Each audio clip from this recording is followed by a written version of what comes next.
Hello friends, আমি আজকে একটা ডালের রেসিপি নিয়ে এসে হাজির হয়েছি। তো আমি এটা করব দারুণ টেস্টের একটা অরলের ডাল। এটা কিন্তু ভালো করে রান্না করলে খেতে অসাধারণ লাগে। আমি নিয়ে নেব অরলের ডাল। আমি 200 গ্রাম মতো নিয়ে নিয়েছি।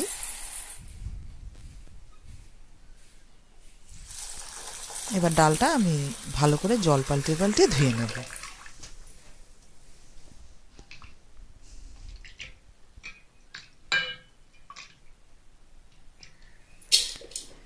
ধুয়ে আমি একটা পরিষ্কার প্রেসার কুকারে ডালগুলো সব তুলে নেব।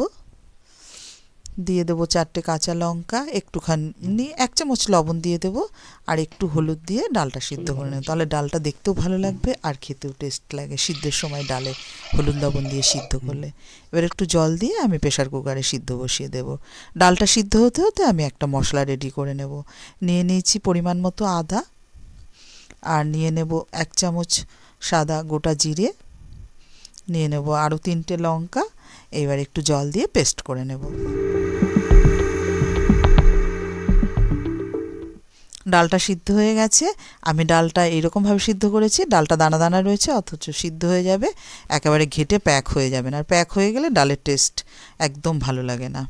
আমি একটা পরিষ্কার কড়াই বসিয়ে দিয়ে দিয়েছি সর্ষের তেল। ফোড়নে দিয়ে দেব আমি 2টো তেজপাতা, একটা শুকনো লঙ্কা ছিঁড়ে দিয়ে দিয়েছি, একটু গোটা জিরে।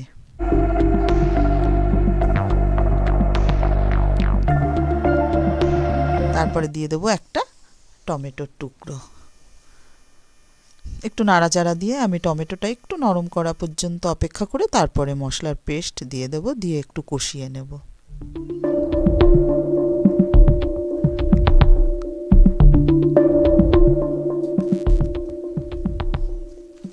এইবার তুলে দেব সিদ্ধ করা ডাল।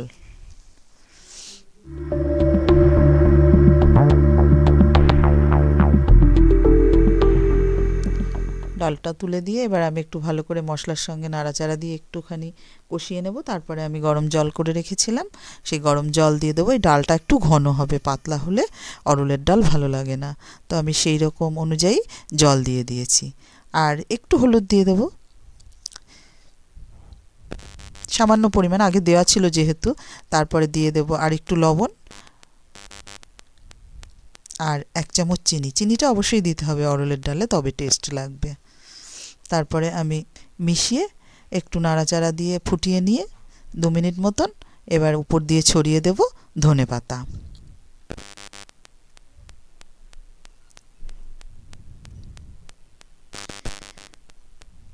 আরও মিনিট 2 ফুটিয়ে নিয়ে এবার আমি ডালটা ঢেলে নেব।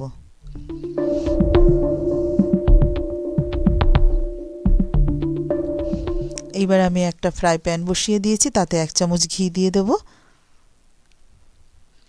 একটা শুকনো লঙ্কা দিয়ে এবার 1 চামচ কালো সর্ষে দিয়ে দেব, আর 5-6টা কারি পাতা দিয়ে এবার আমি এটা একটুখানি নাড়াচাড়া দিয়ে ফ্রাই করে নেব।